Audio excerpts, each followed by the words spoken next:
moves to a prestigious but predominantly white high school, she expects to work hard and make friends. But instead, she faces relentless discrimination from students who see her as an outsider and from teachers who belittle and demean her at every turn. What they don't realize is that the silent abuse they inflict on her each day will be exposed, leading to a powerful reckoning that shakes the very foundation of the school. This is a story of resilience, courage, and the fight for dignity in a place that was supposed to offer opportunity. Before we dive into this story, let us know where you're watching from. And if you believe in equality and accountability, be sure to like and subscribe for more stories like this. Lila glanced around her new neighborhood as the moving van pulled away, trying to match her parents' smiles and excitement. This was supposed to be a fresh start, a safe, quiet area, good schools, and new opportunities. Her father's job promotion had made it possible, and her parents couldn't hide their pride. "This is it, Lila. A great place for a new beginning," her mother said, patting her shoulder reassuringly. Lila nodded, offering a small smile, but a knot of anxiety was already forming in her stomach. Moving to a new place was always hard, but this neighborhood felt different, foreign even, and she hadn't seen a single face that looked like hers. The next morning she gathered her things and tried to shake off her nervousness as she stepped into Greenwood Middle School. The halls bustled with students chatting and laughing, but she felt the weight of eyes on her immediately. She looked around and caught a few lingering stares. A boy whispered something to his friend as they walked by, followed by a quick glance in her direction. Lila's cheeks grew warm, and she dropped her gaze, trying to blend into the crowd.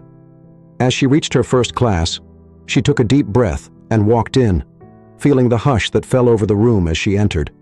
The teacher, a tall woman with piercing eyes and a no-nonsense demeanor, glanced at her with a tight-lipped smile. "Class, we have a new student joining us today," she announced.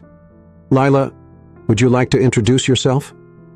Lila's heart thumped as she stepped forward. "Hi, I'm Lila," she managed, her voice steady but soft. A couple of students in the back exchanged glances, smirking. One of them leaned over and muttered, "Guess they're letting anyone in here now." Lila stiffened, but pretended she hadn't heard. "It's just nerves," she told herself. "Typical new kid stuff." Miss Emma continued with the lesson, but Lila felt the eyes on her throughout the class, every laugh and whisper feeling sharper than usual.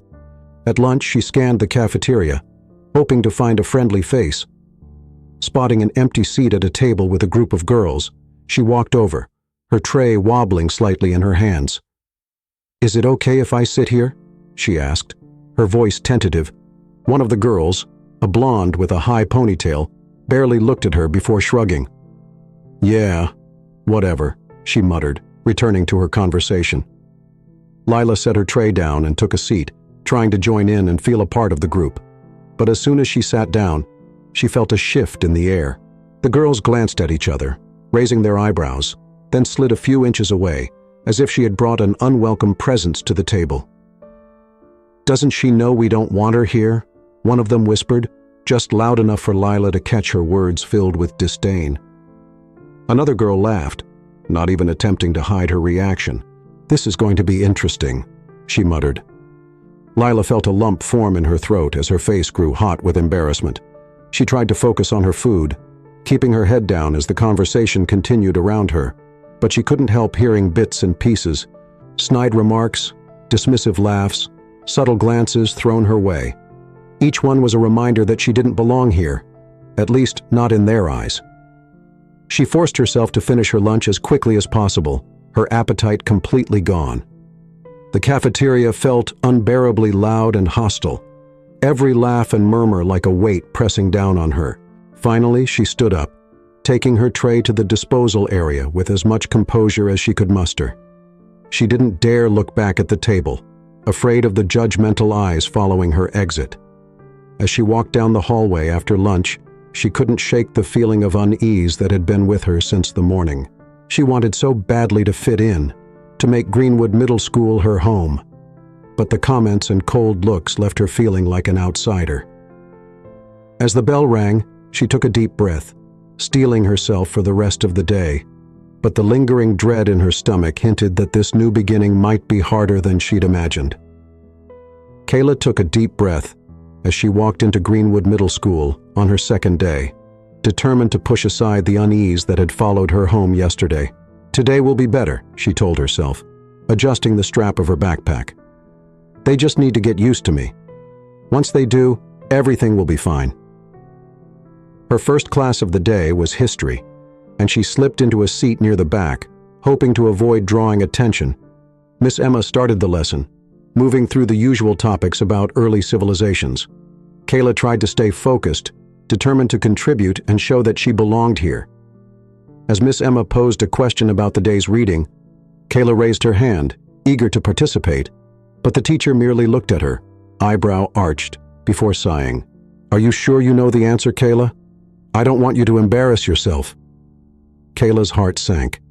She could feel the heat rising to her cheeks as a few students chuckled, casting her smirking glances. She lowered her hand slowly, her excitement deflating in an instant. Miss Emma moved on, picking another student who answered with ease and received a nod of approval.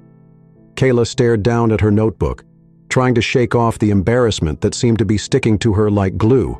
As the lesson continued, she stole a glance around the room. A couple of students exchanged knowing looks, as if Miss Emma's comment had somehow validated what they already thought about her. She shifted uncomfortably, feeling each second stretch out painfully. Later in the day, Kayla found herself in science class. Miss Emma split the students into groups, assigning Kayla to work with 3 classmates she didn't know well. As she approached her assigned table, she noticed that they looked at her with barely concealed irritation.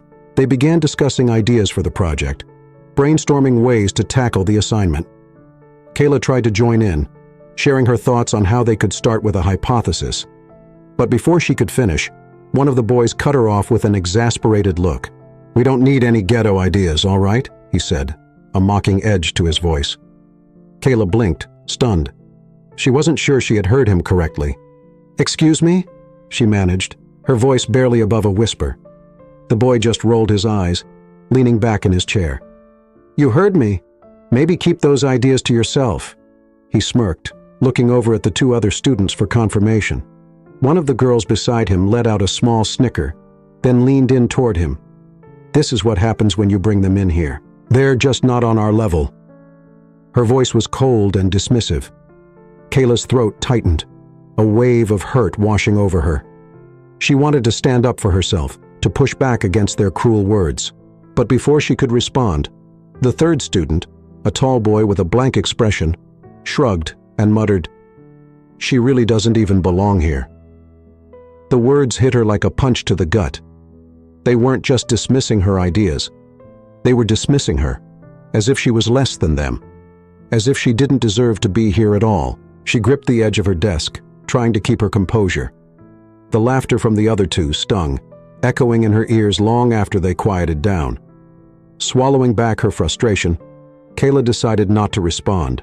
She focused on her notebook, letting her eyes blur over the page. She could feel the glances of her group members on her, the unspoken judgment simmering in their stares. For the rest of the period, she kept her head down, contributing only when absolutely necessary, doing everything she could to block out their words.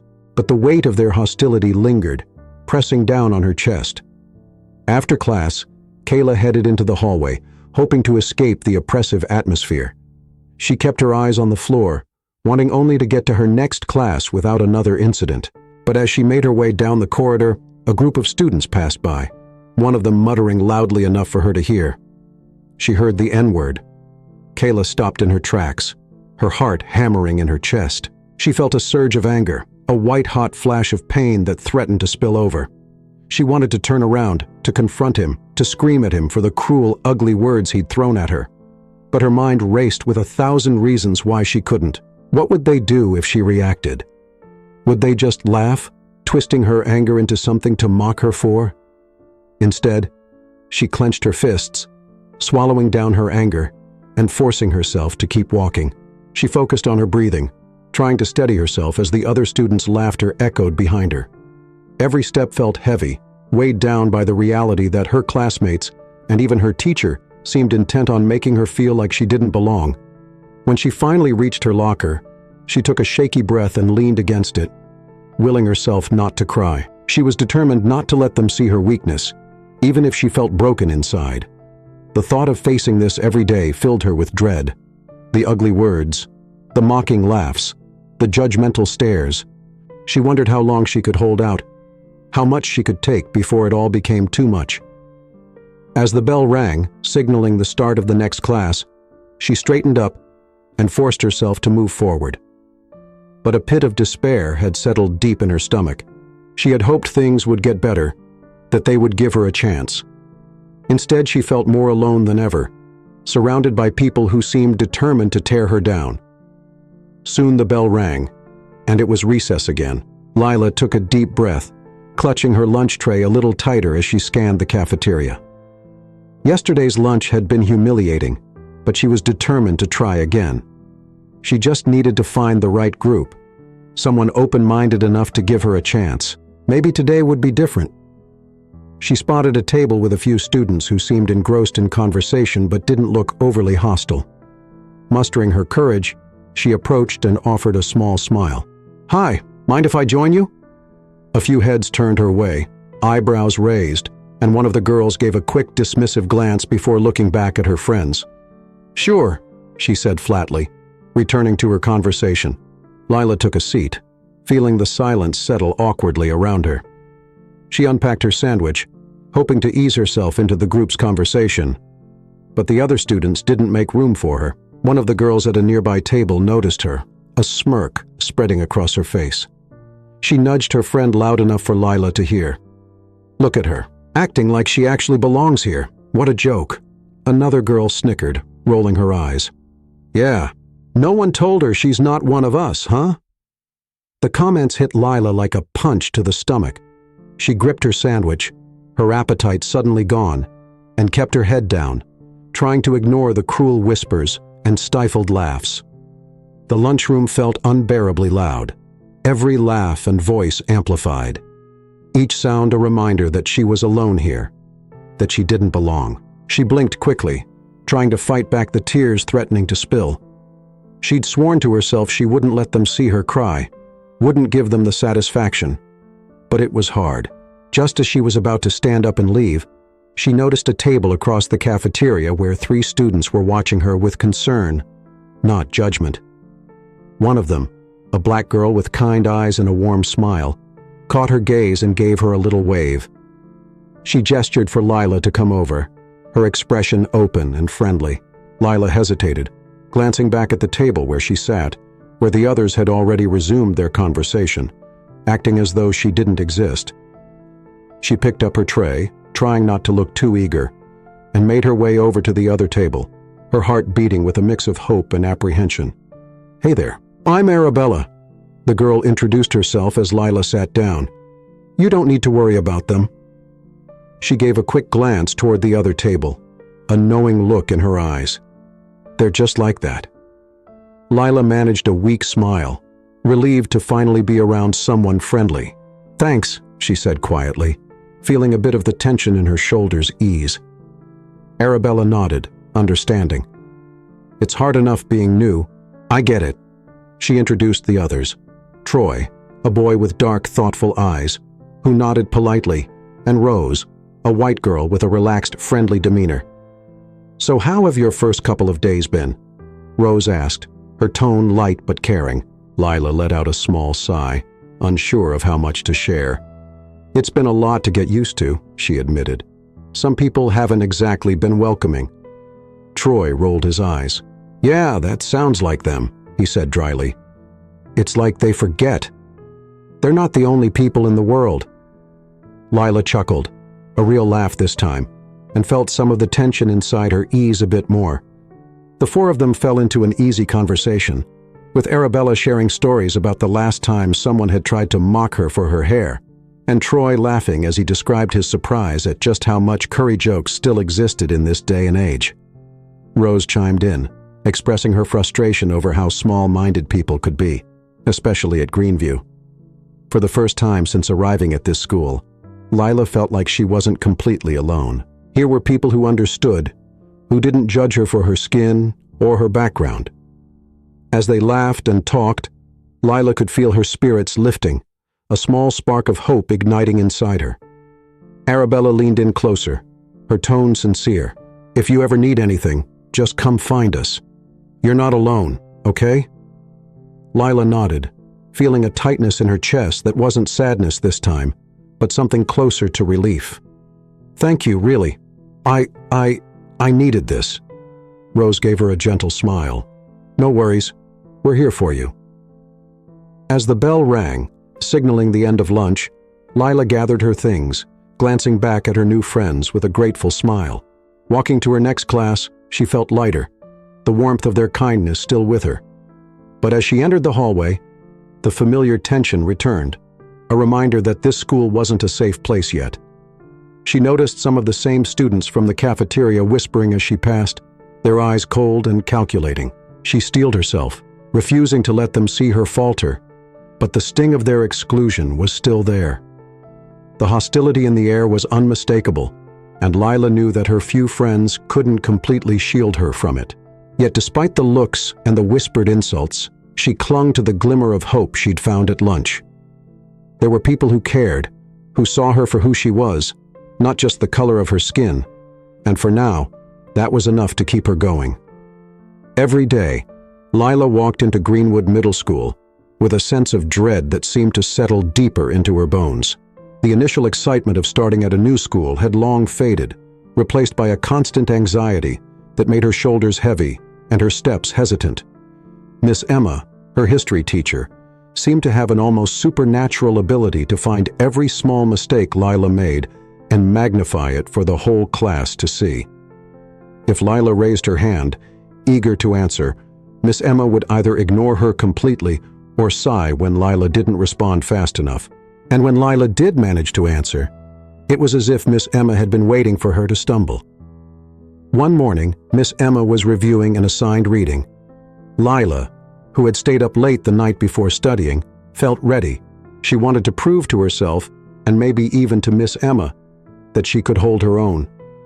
She raised her hand, heart thumping, and waited as Miss Emma called on her. "Go ahead, Lila," Miss Emma said, crossing her arms and raising an eyebrow. Lila took a deep breath and started to explain her interpretation of the text. But halfway through, she stumbled over a word, her nerves suddenly flaring up. She tried to catch herself, but Miss Emma was already shaking her head. "Lila," she interrupted, her tone laced with disappointment. "You need to put in more effort if you want to keep up with the others. This isn't acceptable at this level." She sighed heavily, turning to the rest of the class. "It's important for all of us to be prepared. We can't waste time on incomplete answers." Lila's cheeks burned. She glanced around and saw a few students smirking, whispering to each other. The shame felt like it was swallowing her whole. She wanted to disappear, to just melt into the floor and never have to look anyone in the eye again. From that day on, she hesitated before raising her hand. She wanted to prove herself, to show that she was just as capable as everyone else. But Miss Emma's cold looks and sharp comments kept her frozen. The fear of being humiliated in front of the entire class was overpowering, and every time she stayed silent, her confidence slipped a little more. At lunch, she found refuge with Arabella, Troy, and Rose. They had become her only sanctuary in the school, the one place where she felt seen and understood. Together they shared their own struggles, the kinds of stories they knew the others wouldn't understand. One afternoon as they ate together, Lila let out a frustrated sigh. "Miss Emma really seems to have it out for me," she murmured, picking at her food. "I don't get it. I try so hard, but nothing's ever good enough for her." Arabella nodded sympathetically. "I know the feeling," she said, her voice low. "In elementary school, one of my teachers used to do the same thing. Every little thing I did wrong, she'd call out like she was waiting for me to mess up. It was exhausting." Troy leaned forward, nodding. "I get that too. Some teachers just don't know how to be fair. When I first moved here, they'd always ask me to repeat myself, like they couldn't understand my accent. They'd just pretend it was a joke, but it didn't feel funny to me." Rose looked at each of them, a sad understanding in her eyes. "It's so unfair. People don't even try to understand what it's like for you guys. They're so quick to judge. It's like they think they're better just because they're the majority here." The group fell silent, each of them lost in their own thoughts.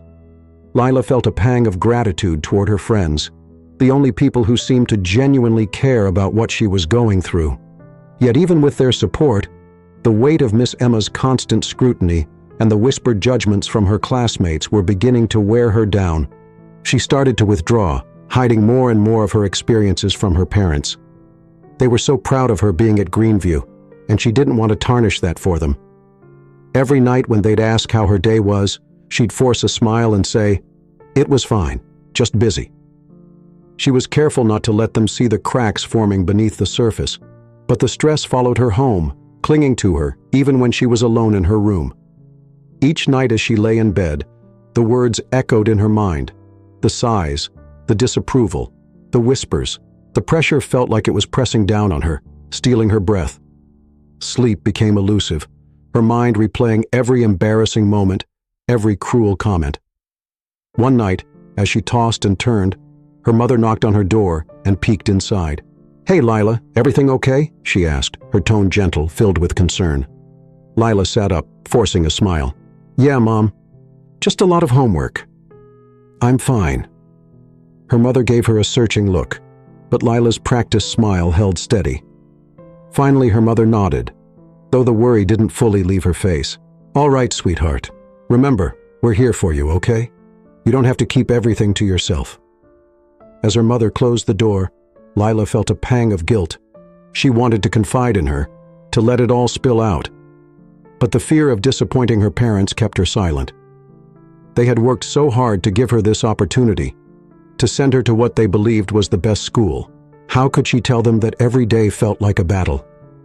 In the quiet darkness of her room, she let herself feel the weight of everything she'd been holding inside. The exhaustion, the sadness, the isolation, it all pressed down on her, relentless and unyielding. She hugged her pillow tightly, feeling a tear slip down her cheek. "I'll just try harder," she whispered to herself, her voice barely audible in the silence. "I just have to be strong. It'll get better." But deep down, a part of her was beginning to doubt that things would ever change. As each day passed, the small glimmer of hope she'd once held on to grew fainter, and the loneliness grew stronger. As the harassment escalates, Lila starts to skip school. At first she tells herself it's just for a day to regroup, but her absences soon become more frequent.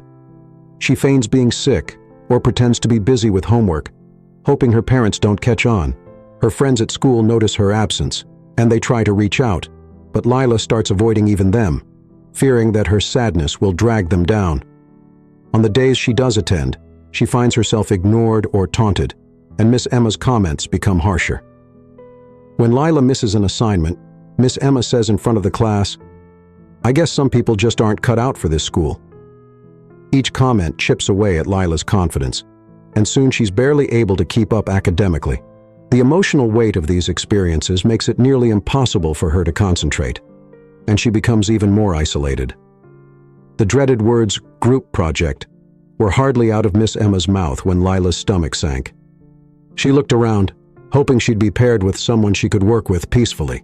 Instead, she was assigned to a group that included the same students who had been giving her trouble since her first day. She braced herself, taking a deep breath as she moved to their table, trying to keep her expression neutral. As they began to discuss the project, Lila tried to share her ideas, keeping her voice steady and confident. "I think we could start by outlining the main points first," she suggested, hoping to initiate a productive discussion. One of the boys, a tall, lanky kid named Owen, rolled his eyes dramatically. "Oh, so now you're the expert. Just stop acting like you're so smart. No one's impressed," he sneered, his tone dripping with contempt. Lila felt the familiar flush of anger rising, but tried to keep her composure. "I'm just trying to help," she replied calmly, forcing herself to stay civil. Another student, Sarah, smirked, crossing her arms as she leaned back in her chair. "Maybe just keep quiet, all right? We don't need your input." She exchanged a glance with Owen, who chuckled, as if her attempt to contribute was something to laugh about. Lila gritted her teeth, looking down at her notes, determined not to let them see how much their words stung. She tried to focus on the project, hoping they'd eventually just ignore her and get through it. But the boy on her left, Jason, decided to push it further, literally. As Lila was bent over her notes, he gave her a hard shove, causing her to stumble. She caught herself, her heart pounding, as anger flared inside her. This was too much. "Enough," she snapped, turning to face him. "Stop acting like you're better than me. I'm just trying to do the project, just like everyone else." Jason's face twisted in mock surprise. "Oh, look!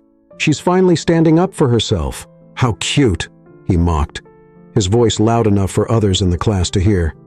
A few students nearby snickered, clearly entertained by the unfolding scene. Lila clenched her fists, her face hot with anger and humiliation. Before she could say anything else, she noticed Miss Emma watching from across the room. For a brief moment, she felt a flicker of hope. Maybe Miss Emma had finally seen what these students were putting her through. But Miss Emma's expression was far from sympathetic. She strode over, her face set in a stern glare. "Lila, what's going on here?" she demanded, her tone accusatory. Lila opened her mouth, ready to explain, but Owen spoke up first. "She's just being disruptive, Miss Emma. We were trying to get work done, and she wouldn't stop arguing." Sarah jumped in, nodding. "Yeah, she's been making it impossible to get anything done. We didn't want to say anything, but it's getting out of hand." Lila stared at them, speechless. "That's not true," she protested, looking at Miss Emma, desperate for her to listen. "They were the ones who—" "Enough, Lila," Miss Emma interrupted sharply, her voice cold and dismissive. "I don't want to hear excuses. You're disturbing the class and disrupting your group. I expect better from you." Lila's jaw dropped. "But they were the ones pushing me around. I didn't do anything to them." Miss Emma's gaze hardened. "Lila, you need to take responsibility for your actions. I don't care who started it. You're the one causing the scene now. Go to the principal's office." Lila felt like she'd been slapped. She looked around, hoping that someone might speak up, but her classmates were either silent or smirking, content to let her take the blame. Her heart pounded, a mix of anger and disbelief surging through her as she gathered her things and walked toward the door, her shoulders tense. The walk to the principal's office felt long and lonely. Her anger simmered, and she bit down on her lip to keep from crying. How could Miss Emma be so blind? How could she not see what was really happening? When she reached the principal's office, the secretary told her to sit and wait. She sat stiffly, staring at the floor, willing herself to keep it together. A few minutes later, Principal Felix called her in. He sat behind his desk, hands folded, looking at her with an expression that was hard to read. "Lila, I understand there was an incident in Miss Emma's class today," he said calmly. "Care to explain what happened?" Lila swallowed, gathering her thoughts. "I was just trying to do the project with my group, but they kept making fun of me. One of them even shoved me. I finally stood up for myself. That's all." Principal Felix nodded slowly, but his face remained impassive. "Miss Emma said you were the one causing the disruption. She didn't mention any other students being involved." Lila's heart sank. "But that's not true. They've been picking on me since I got here, and today I couldn't take it anymore." Principal Felix sighed, tapping his fingers on the desk. "Lila, we can't have students causing disturbances in class. I'm going to have to give you detention. I hope this will encourage you to find more constructive ways to handle conflicts." Lila felt her throat tighten, the weight of the injustice pressing down on her. She opened her mouth to protest, but the look on Principal Felix's face told her it would be pointless. He wasn't interested in her side of the story. She was the problem, as far as he was concerned. "Yes, sir," she mumbled, her voice barely above a whisper. As she walked out of the office, she felt numb. She'd tried so hard to fit in, to be patient, to keep her head down, and not cause trouble. But it didn't matter. No one here cared to see the truth. She was being punished simply for existing, for daring to stand up when she was pushed. Later she met up with Arabella, Troy, and Rose, who quickly noticed her defeated expression. "Lila, what happened?" Rose asked, concerned in her voice. Lila forced a bitter smile. I got detention. What? For what? Troy's eyes widened in shock. She shrugged, trying to act like it didn't bother her, but her voice cracked. For standing up for myself. They shoved me around and Miss Emma just blamed me for it. She didn't even listen. Arabella shook her head, anger flashing in her eyes. That's not fair. They're just looking for reasons to put you down. I'm so tired of it, Lila whispered, finally letting her frustration slip through. I keep hoping it'll get better, but it just gets worse. Her friends offered comforting words, telling her they believed her, that they would stand by her no matter what. But as much as their support meant to her, Lila couldn't shake the feeling of helplessness. The school administration, her teacher, her classmates, it felt like everyone was against her, like there was no place here where she could just be herself, without fear of judgment or punishment. As she went home that day, Lila felt the full weight of her situation settle over her. The trust she'd once had in the school was gone, replaced by a deep sense of resentment and isolation. She didn't know how much more of this she could take. But things were about to get worse. Lila showed up in school with braids one day. Her hair was her pride, an expression of her identity, something her mother had taught her to cherish. But in the school, she was beginning to feel as if every piece of her was unwelcome. Miss Emma's voice cut through the room, sharp as always. Lila, would you come here, please? She didn't even look up from her desk. Lila's heart skipped. She'd done nothing wrong. But the way Miss Emma's voice held that particular edge told her she was about to be singled out. She hesitated, glancing at Arabella, Troy, and Rose. Arabella gave her an encouraging nod, and Lila forced herself to stand, walking slowly to the front of the class. Miss Emma looked her over, her lips pressed tight in what seemed like a look of disdain. Lila, she said, her tone cold, I've told you before that distractions are not acceptable in my classroom.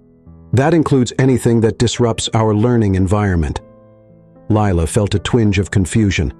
I'm sorry, Miss Emma, but I don't understand. I'm not distracting anyone.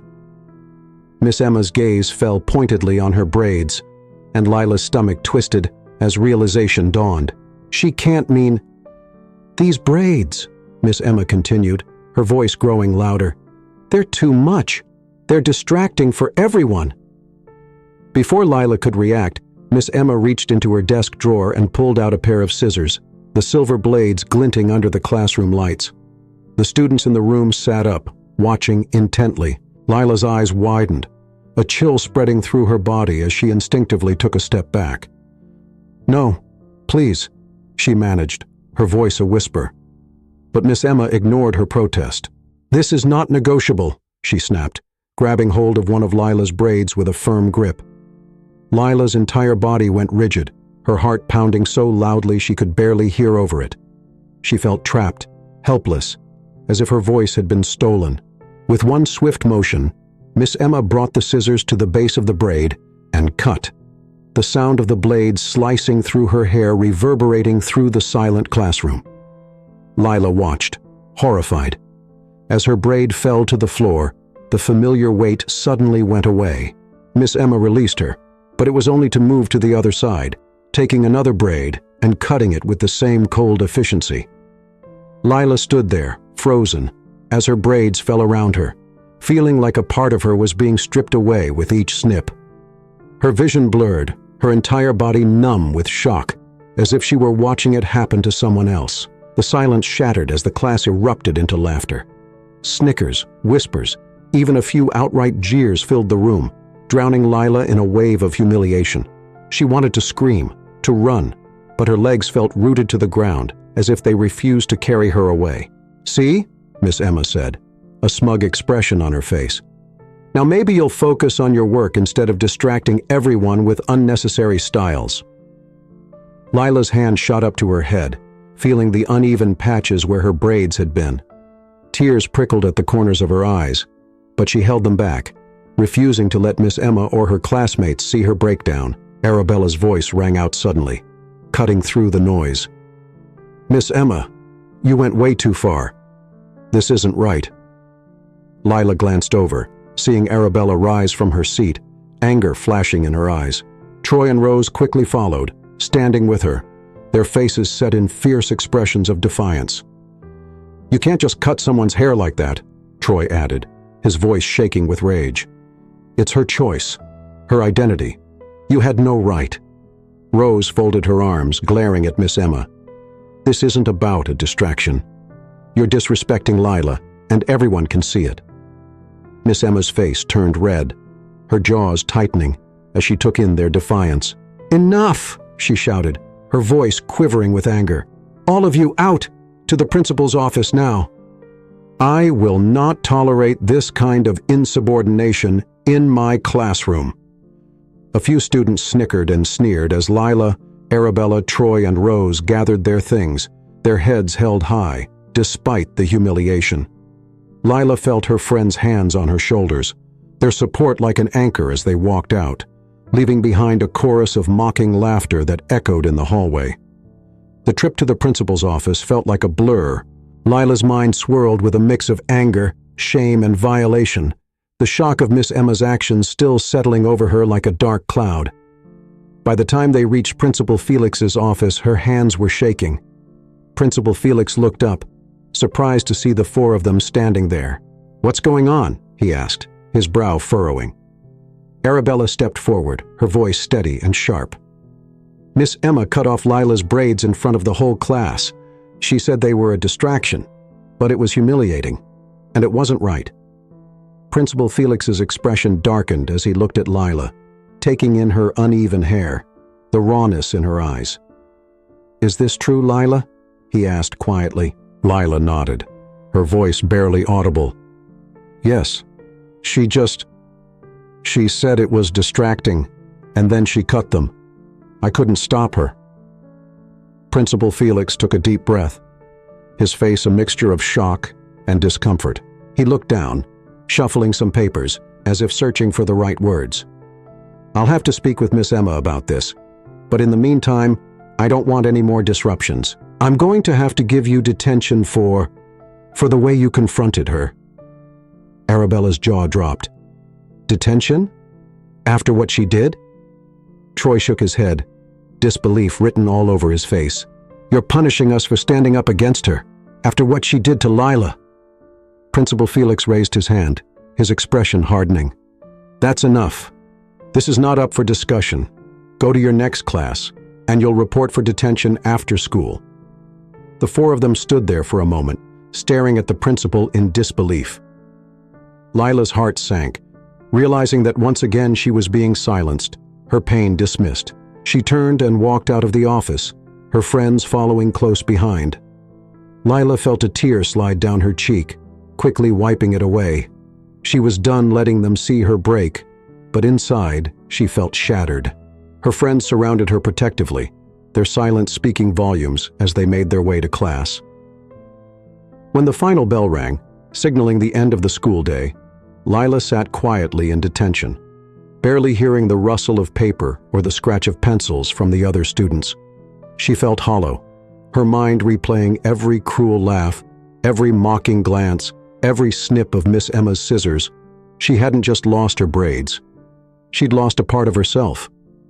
After detention, Arabella, Troy, and Rose were waiting outside, their faces full of sympathy and support. Arabella hugged her tightly, and for the first time that day, Lila let herself cry, feeling the weight of everything crash over her. "You're not alone, Lila," Arabella whispered, her voice fierce. "They're not going to get away with this. We'll stand with you, no matter what." Lila wiped her eyes, nodding, feeling a flicker of strength in their solidarity. She knew she couldn't endure this alone anymore. This wasn't just about her. It was about standing up against the injustice she'd been forced to swallow day after day. With her friends beside her, she was ready to face whatever came next. As Lila stepped out of the school doors, she spotted her father's car waiting by the curb. She hesitated, gripping the strap of her backpack tightly, trying to gather her emotions.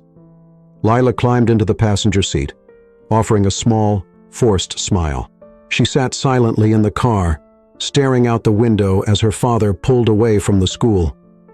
The day's events weighed on her like a lead blanket, each memory pressing down, making it hard to breathe. Her fingers drifted up to the jagged edges of her hair, the uneven, harsh cut a constant reminder of what Miss Emma had done. She tried to hold herself together, but it felt impossible. Her father glanced over at her, noticing her unusually quiet demeanor. "Lila," he said softly, his eyes flicking to the road and back to her. "You okay?" Lila nodded automatically, her mouth too dry to say anything, but her father wasn't fooled. He caught sight of her hair, and his brow furrowed. "Lila, what happened to your hair?" he asked, his voice gentle, but filled with concern. At that, Lila felt the dam start to break. She opened her mouth to answer, but all that came out was a choked sob. Her father immediately pulled the car over, putting it in park on the side of the road. He turned to face her, his eyes soft with worry. "Sweetheart, talk to me," he urged. "Please, tell me what's going on." The floodgates opened. All the emotions she'd been burying, all the anger, the humiliation, the pain, everything came rushing out. She covered her face with her hands, feeling the hot tears streaming down her cheeks, unable to hold it back any longer. Between sobs, she started to speak, her words tumbling out in fragments. "They hate me, Dad," she whispered, her voice broken. "They call me names every day. They laugh at me, push me around. Even the teachers, Dad. Miss Emma, she cut my braids out in front of the whole class."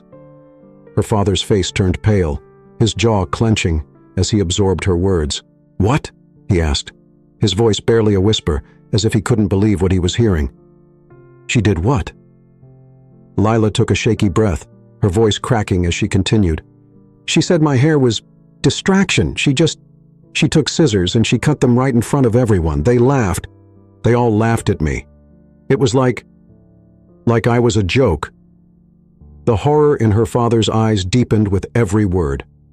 She could see his hands gripping the steering wheel tightly, his knuckles turning white as he tried to process what she was saying. "How dare she?" he asked, his voice thick with barely restrained anger. Her father's eyes filled with pain as he listened. He reached out, taking her hands in his touch warm and steady. "Lila," Ride said, his voice filled with a quiet, fierce resolve. "You didn't deserve any of this. None of it. And I'm so sorry you had to go through it alone. I should have noticed sooner." Lila shook her head, her throat tight. "I didn't want you to worry," she whispered. "You were so proud I got into this school. I didn't want you to think I was failing." "Failing?" Her father's voice was a mixture of disbelief and anger. "Lila, you're not failing. They're failing you. Those teachers, that school, they're supposed to protect you, to make sure you feel safe and respected, and they've done the exact opposite." His voice grew harder, his determination clear. "This isn't on you, Lila. It's on them."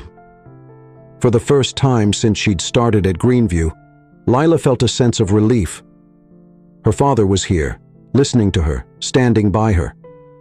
She felt a weight lift from her chest, the feeling of isolation and helplessness easing as her father held her hands firmly.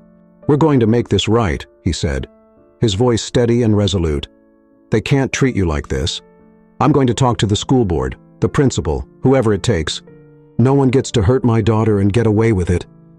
Lila looked up at him, hope flickering in her heart. "But what if it doesn't work? What if they just ignore it like they always do?" Her father's expression hardened. "Then we'll keep fighting. I will be there every step of the way, and I'll make sure they hear us. You deserve to feel safe, to feel respected, and I won't stop until they understand that."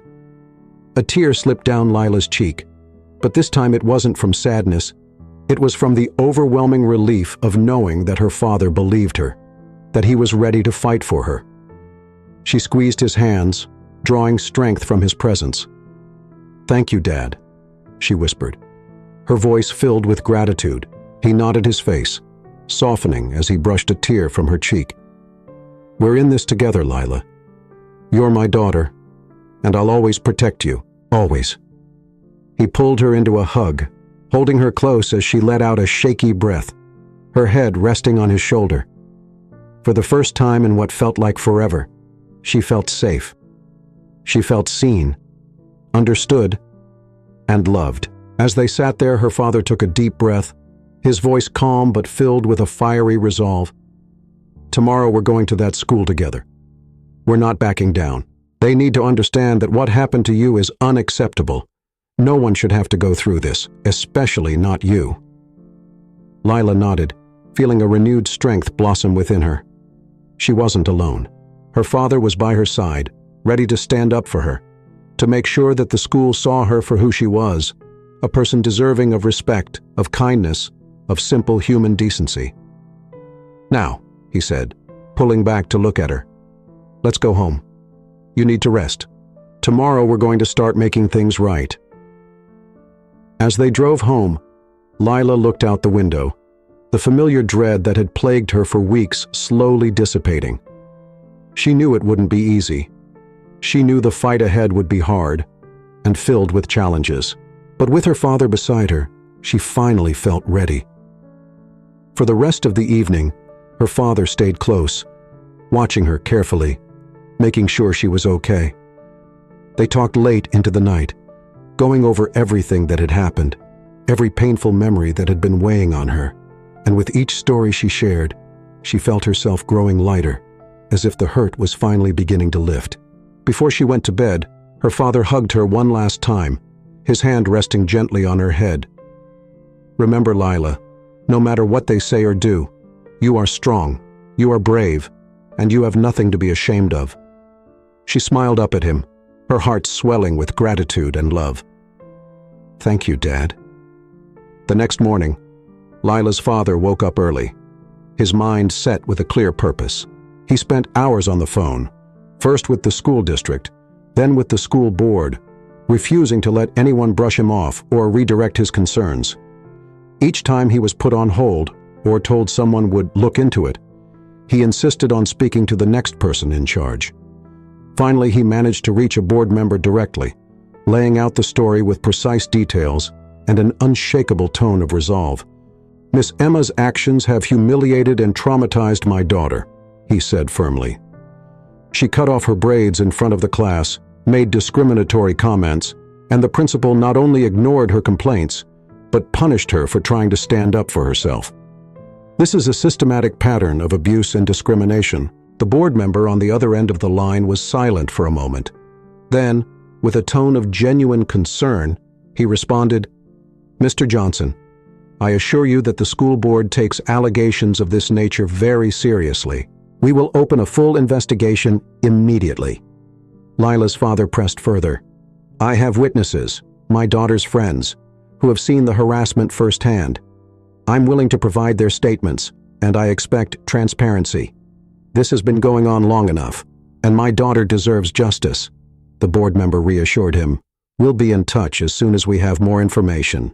In the meantime, please know that we are committed to uncovering the truth and taking appropriate action." Over the next few days, Lila's father gathered testimonies from her friends. Arabella, Troy, and Rose each provided detailed accounts of what they had witnessed. They spoke about Miss Emma's disdainful remarks, her constant singling out of Lila, and the cruel incident with the braids.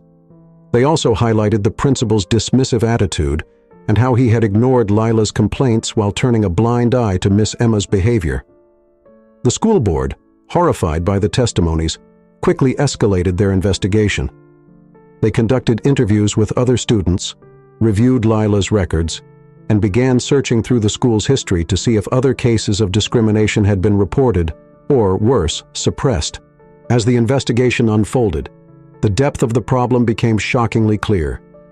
Miss Emma's discriminatory actions were not limited to Lila.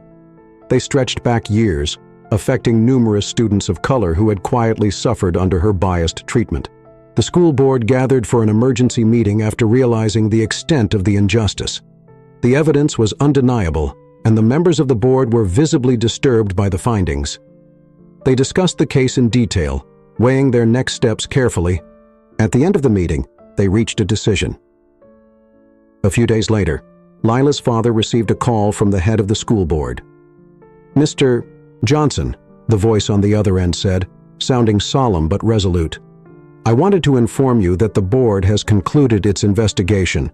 We've taken the necessary steps to address the situation. Miss Emma has been suspended, effective immediately, pending further disciplinary action. The principal has also been suspended for his role in enabling this behavior." Lila's father breathed a sigh of relief, feeling a weight lift off his shoulders, but he remained calm, his voice steady. "Thank you for taking this seriously," he replied. "I hope this means you're committed to making long-term changes. My daughter and students like her deserve better." The board member's voice softened. "We are deeply sorry for what Lila endured, and we regret that it took so long for these issues to come to light. This situation has opened our eyes, and we're committed to ensuring this never happens again." A formal letter of apology was sent to Lila and her family, as well as to her friends who had bravely come forward as witnesses. In it, the school board expressed regret for the pain and trauma caused, recognizing that their inaction had allowed such behavior to persist unchecked.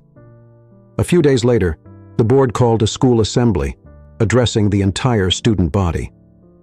The auditorium buzzed with whispers as students settled into their seats, curious and confused about the sudden meeting. The principal was notably absent, a small but telling detail that didn't go unnoticed by the students. A senior member of the school board stepped onto the stage, holding a microphone with a grave expression. He addressed the students, his tone filled with both regret and resolve. "We are here today to address an issue that we have learned has impacted some of our students in painful and unacceptable ways. We recently concluded an investigation into instances of discrimination within the school. As a result, we have taken disciplinary action to ensure that this kind of behavior is never tolerated here again." The room fell silent, the weight of his words settling over the students. He continued, "We are deeply sorry to any students who have experienced prejudice or mistreatment here. Our school is a place for learning, growth, and respect, and we failed in upholding those values. We are committed to doing better, and we will be implementing changes to ensure that everyone feels safe, respected, and valued." As the board members' words echoed through the auditorium, Lila sat among her friends, feeling a strange mix of emotions. Relief, vindication, and a small but growing sense of hope filled her chest.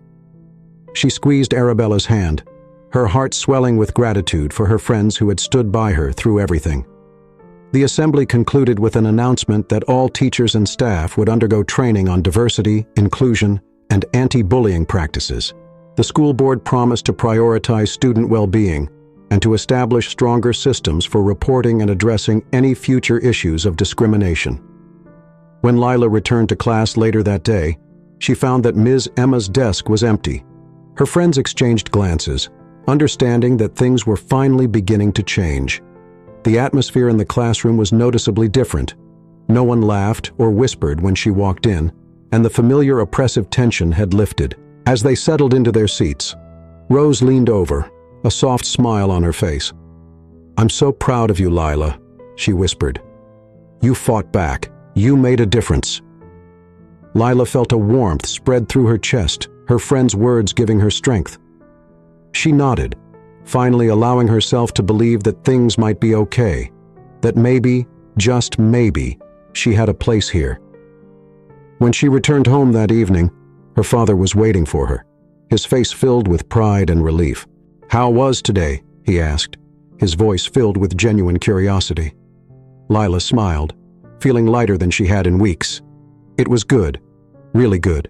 From then on, Lila walked through the halls of Greenwood Middle School feeling a lightness she hadn't experienced in months. It was later announced that Ms. Emma and the principal had been terminated. Ms. Emma's departure, along with the principal's, had sent shockwaves through the school, but the dust had settled, and with it came a new atmosphere.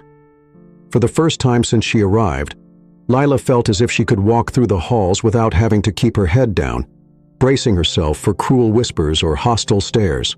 The school had hired new staff members, teachers who seemed genuinely invested in creating a welcoming environment.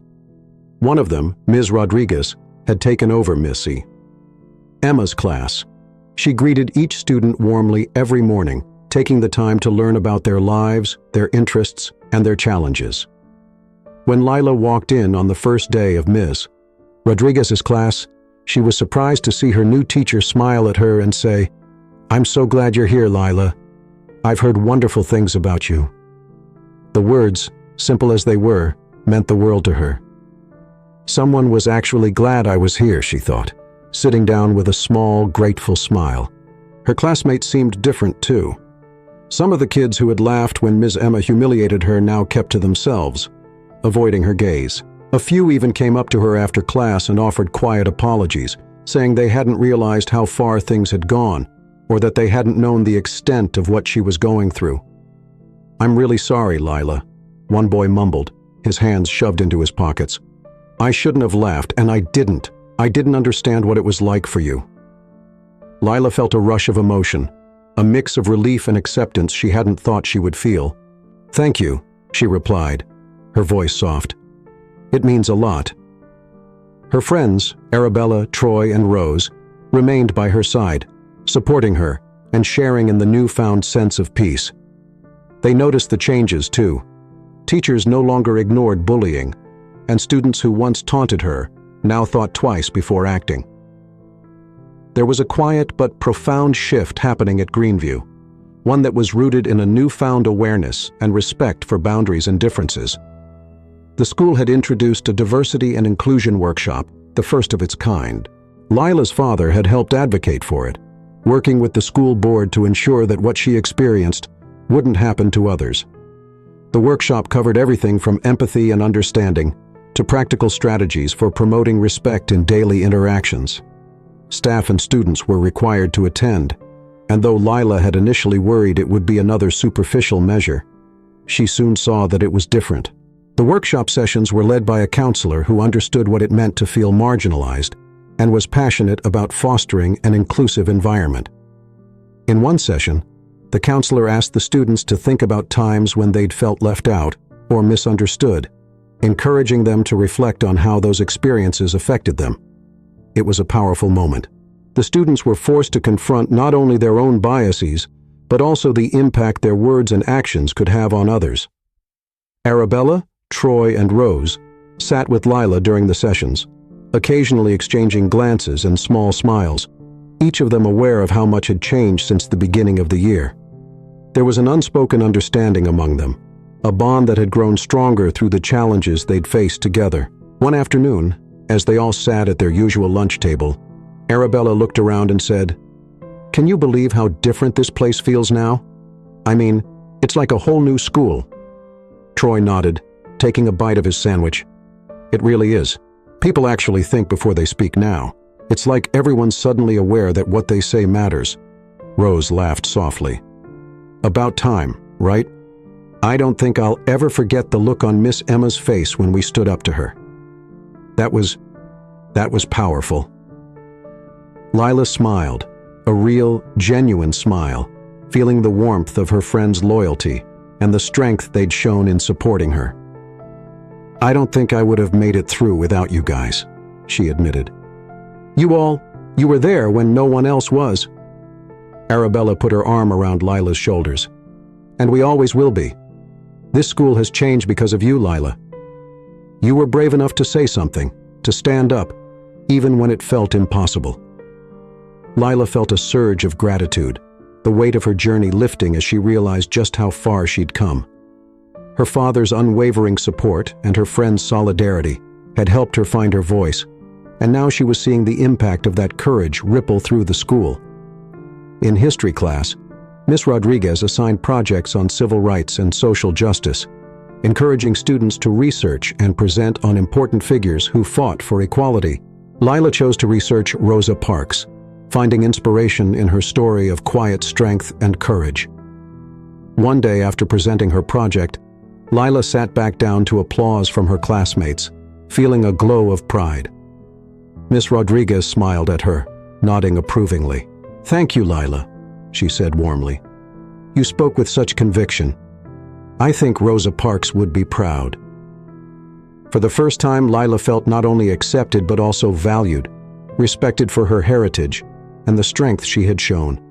The fear that had once followed her to school each day had been replaced with a quiet confidence, a belief that she could walk these halls with her head held high.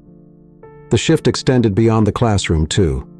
At lunch, Lila and her friends could sit together without worrying about whispers or judgment. Other students passed by their table, sometimes stopping to say hello or ask about their classes. There was no longer a dividing line between Lila and her peers, no invisible barrier making her feel like an outsider. One afternoon, as she walked through the hallway, Lila felt someone tap her on the shoulder. She turned around to see one of her former classmates, who had been part of the group that mocked her in Miss Emma's class. "Hey, Lila," the girl said, looking nervous.